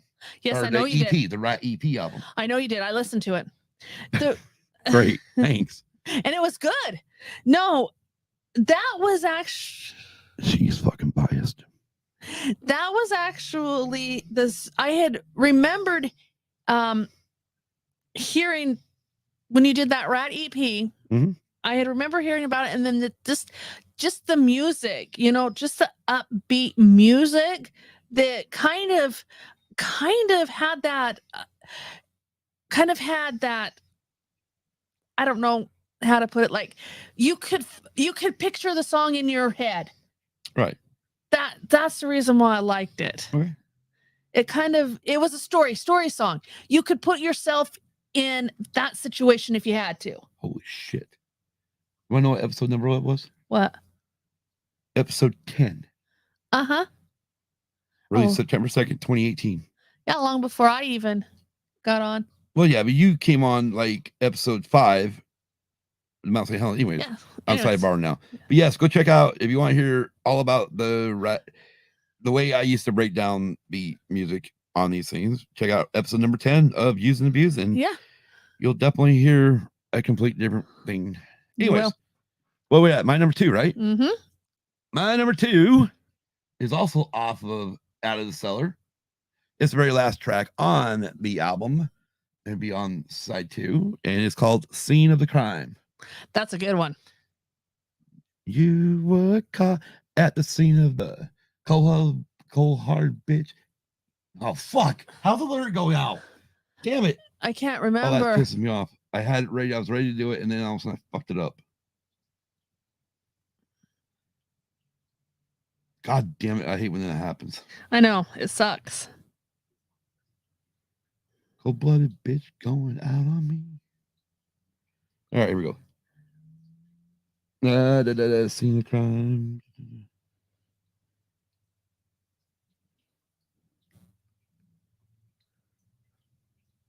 Oh, fuck yeah. You actually need lyrics by RATT, not someone else. I'm like, these lyrics don't look right. I think you've been caught. You've been caught at the scene of the crime. You've been caught at the scene of the... Now I know what you've done to me. Cold-blooded bitch going out on me. You were right. You were right. Anyways, I've always loved that song. Because I think first time I heard it, went, what did he fucking say? Yeah. And of course, I obviously wasn't this copy of the record we own, but I did own the original copy on a record, on LP back then. And so I'm like, I had, back then you had to fucking, if you didn't have a fancy one where you could pause and spin it backwards. You kind of pick the needle up, and hopefully, hell, you got close to what you wanted to hear, or you just waiting for the next time going through the course, and hope the hell they said it again. Exactly. And hope it wasn't like a one-time thing in the course. Yes. Which it wasn't. No. All right, number 1. Now, my number 1 is Nobody Rides for Free. That's your number 1. Yes. Interesting. Because of not only the beat, but because it fit with what they were, with the movie that they were singing this for. But yeah, was that the correct? Okay, first of all, I'm gonna call bullshit on your fucking explanation right there. Exactly what I'm gonna say. I'm gonna say bullshit on your explanation. Why? The only reason why that song is, I guarantee you. No, it was not because of a certain actor that was playing in it. No, it was because of the beat of the song, and you could literally see what is going on in the song. So no, it was not because of a particular actor. Then why are you getting heated? Because when I listen to that song, even without listening to the movie, I can see what's happening. Remember how earlier we were talking about wrestling? Yeah. I'm so happy to God we don't have that fucking steel chair anymore. Why? I got a feeling I get cracked over the fucking head with it. Okay. The same. All right, my number 1 comes off the EP. Again, you go back and listen to that. You listen to that episode 10, you will hear me say it in that episode. My favorite version of this song is off of, they actually put a second version of this, or another version of this song on Out of the Cellar, but I love the EP version better because it's longer and it just sounds better to me. And that is the song Back for More. Oh yeah. I love the version on the EP. It's just a 10 times better song than what's on the album. Oh yeah. Out of the Cellar. Yeah. In my opinion. Obviously, this is all of our opinion. Yes. Anyways, I mean, as far as RATT goes, they were good in the 80s. Yes, they were. One thing I didn't bring up is in 2005, me and your sister, I know we were talking about it with wrestling, but me and your sister, after seeing Motley Crue, for their Better Off Live Than Dead tour, which eventually became Carnival of Sins. Yes, it did. We got tickets for a show at the MGM Hilton, or Hilton. I mean, it used to be MGM, but now it's the Hilton, or was the Hilton back then. Now it's the Grand Sierra, in Reno. And we got to see bands. There was 4 bands. It was kind of like a 80s rock festival or something. Oh yeah. Cinderella was headlining, with opening for them would have been RATT. Oh yeah. But at this time, the only 2 original members in RATT were Warren DeMartini and Bobby Blosser. Wow. Robbie Crane was there playing bass. But the cool part, at this point, John Corabi was playing rhythm guitar. Oh, that's right. So and then of course with Firehouse there, and then a different version of Quiet Riot, which we had seen the year before in Elko, which was the reunited original Quiet Riot. But by 2005, Carlos Chavo and bass player Rudy Sarzo had already left the band again. Oh, okay. And so it was Chuck Wright, another guitar player, Kevin DeBrow, and Frankie Manali. Yes. But I wasn't worried about Quiet Riot. I went up to meet Firehouse because I had waited 20 or almost 20 fucking, or a little over 20 years or 10 years. I guess it was 10 years to see them live finally. Yeah. But then again, RATT came out. But at the end of the show, when we were walking around the Hilton, we found out the bands are actually staying there because the bus drivers all had to sleep. Yes. So the bands were literally just hanging out in the fucking casino. Yeah, they were. So we're talking to, at this time, the new bass player for Firehouse. And he's like, oh yeah, all the bands got to stay here because our bus drivers need to get sleep, per federal regulations. So we're like, cool. All of a sudden here comes RATT. Even though it's not the original RATT, here comes walking in like a gang, all 5 fucking members. Right. And I'm just sitting there and I'm like, and all I did is I went, John Corabi. Yes. And he fucking stopped. Dude if I was standing up, dude came like to my fucking chin. Oh, I know. Which makes me wonder because I've seen pictures of John and Mick together. And John's taller than Mick. Yeah. So I was like, whoa, okay, these guys are really fucking. So Mick Mars is even shorter than John. Yeah. But I got a chance to talk to John Corabi. We got his fucking autograph. And at the time, we were wearing our Motley Crue shirts because we just saw Crue in Oh March of yeah, that March of that year. And John, like, we were talking. I said, let him know, I'm like, dude, I love the '94 album. As a diehard Motley Crue fan, it's one of my favorite fucking albums. Oh yeah, I love that album. And when he signed it, he wrote, signed his autograph and then put Crue rules with the 2 dots over the U. Like, nice. So yeah, it was fucking cool. Yeah. I mean, it was really fucking killer to meet him. Yeah. And then we walked through. We finally got to meet. We did catch up with the rest of RATT. We met Warren DeMartini and Bobby Blosser. Yes, we did. Those only 2 I wanted to meet. Out of the rest, I totally forgot Robbie Crane of Vince Neil was in RATT as a bass player. Spaced it, and then later on we met all but the drummer of Cinderella. Nice. And we got that. I think the best one was getting to hang out with kind of hang out a little bit with both Tom Kiefer, the lead singer of Cinderella, and Jeff LaBar. Oh yeah. And R.I.P. Jeff. Yeah. But anyways, that is our show. Hey, wow, we are under 2 fucking hours. I don't believe this shit. Wow. That's crazy. This will be a record for us. No, it's not. It's a good thing. Yes. We've had some monumental shows, so yes, we have. It's time to bring it back under control. Yes. But let's go ahead and bring this back up real quick. And next week, we're going to be going country. Yes, we are. We're going to be talking about the man himself, Chris Ledoux. I got some homework ahead of me. Yeah, we got to pretty much listen to, she's got to listen to about 50 fucking albums and come up with a top 10 list that probably will only be a top 5 list.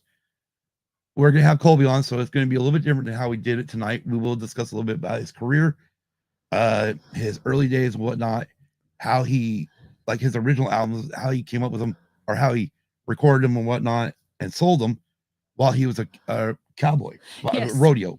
Yes. While he was rodeoing. Which is unique because. And then how he got signed and why he got signed. Yes. And then all the way up through his death. Yes. And I will talk about the 2 times I got to see him live. Lucky you. It was in Elko. You weren't living far off.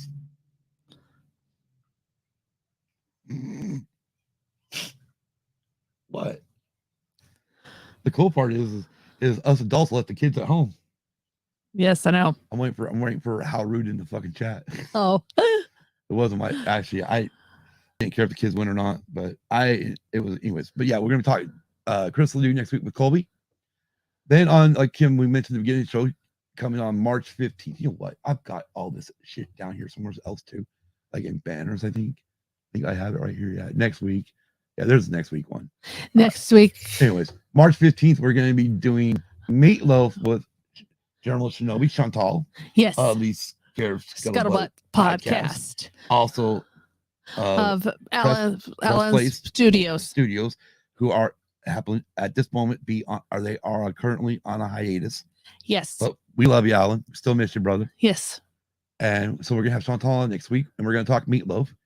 Anybody else wants to talk with Meatloaf, let me know. We can bring you in. Yeah, I don't care. Exactly. And then October 22nd. October. Oh my God. Please. Let's just please get your shit together. Let's not make it October yet. That's a song by Danger Danger. Yes, I know it is. Anyway, on the 22nd of March, thank you. We're going to have special guests, my niece Hannah and her husband Mikey. Who the fuck is Hannah? Oh, that's right, your niece. Yes, and your daughter. Can't prove it. Oh, really? You take a look at her and she looks just like you. It's bullshit. No, it's not. I don't see no gray hair on her. I'm not talking gray hair. Anyway, it's the hymn band. Yeah, which I first learned of because of Viva La Bam. And I think I heard them on when we did that torturous music award thing. I think they were on there. Him and her. The band Him and Her. When we did the What the fuck are you talking about? No.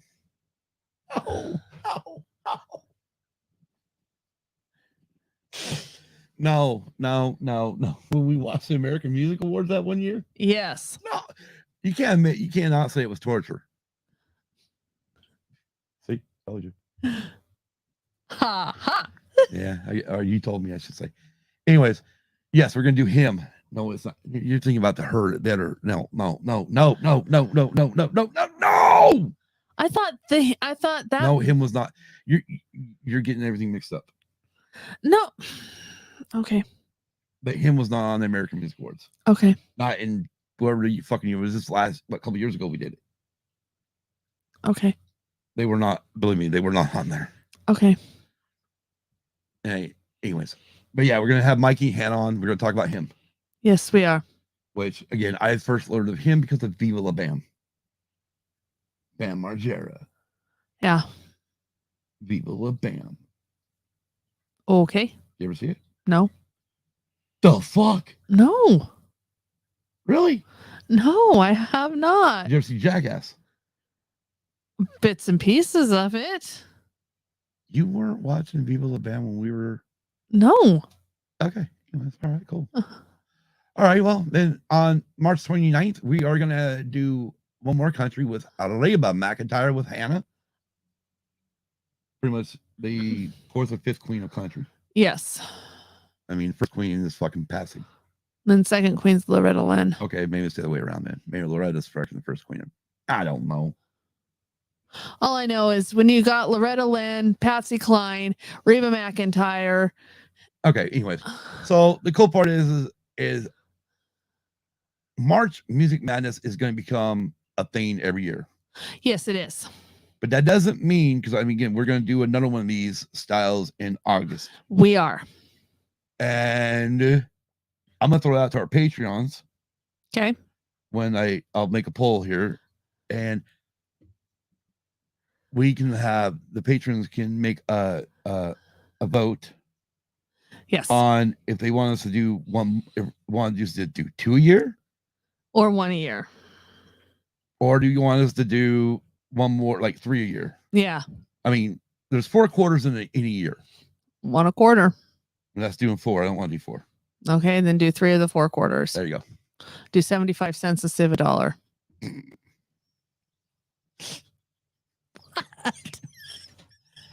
Oh, Lord Almighty. Anyways, I hope everybody had a great time. We had a great time. We had a great time talking about RATT. I'm sure most people are shocked that the very first band I choose for doing March Music Madness is not Motley Crue. Honestly, I was really surprised. Yeah, well, it's just like everybody was surprised when technically episode 1 of this podcast, almost 4 years ago, the very first episode, the one that actually says episode 1, was not about Motley Crue, and everyone's like, I don't believe it. I didn't believe that either. I completely went left field on that fucker and said, here, I'm going to do this. Everybody's expecting me to do Motley Crue. I knew it. Well, I was expecting to do Motley Crue. I know. That's what I loved about it. And then you say, we're doing RATT. I go, okay. Well, no. I mean, I know, but I'm talking about the very first episode. Yeah. The one before. You know, because the overview episode came out April 19th, 2020 or 2018. And that's what we're considering the first episode now. Yes. You know, technically it was a trailer episode. Yes, it was, but it's still considered an episode, though. Right. So that is why we're going to do the 4-year anniversary on the 19th. Yes. But yes, the technical episode 1, which has still never been named. No. I said I was going to go back and rename it, and I've never done it. I've never gone back and renamed it. No. I've left it as episode 1. Yeah. But yes, that one there, everyone, even Dave and Jason thought I was going to do Motley Crue. Uh-huh. You think I was going to do Motley Crue? Everybody thought I was going to do Motley Crue, and I didn't do it. No, you didn't. Suckers. Anyways, hope everybody had fun tonight. We had a blast. Let me take this back down and get us in here. And thank you for joining us. I know, again, we've had a full chat tonight. Charles we had General Snowy jump in right at the beginning before we started to let us know that she was going to the movie Batman. DB's been in the house. Lunar Girl, Tom, better known as Bronco Fett.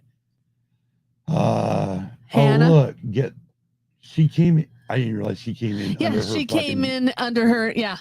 All right. Rogue One, Steve from Rogue One Radio is here, which go check them out. They should be either live right now or getting ready to start. Yes.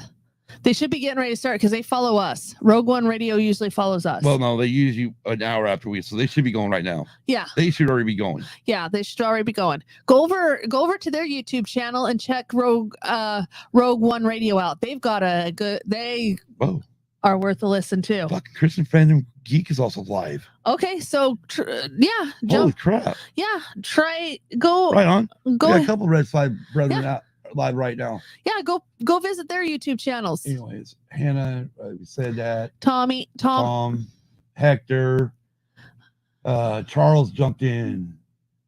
We want to thank everybody for M&J Happy Hens jumped in. M&J Happy Hens jumped in. Again, we want to thank everybody for being here tonight. We have a blast. Thank you, Lunar. Hope you guys have a great night too. DB, don't work too goddamn hard, bro. Man. And until next week, Kim wants to say something. And if you liked this episode, give us a thumbs up.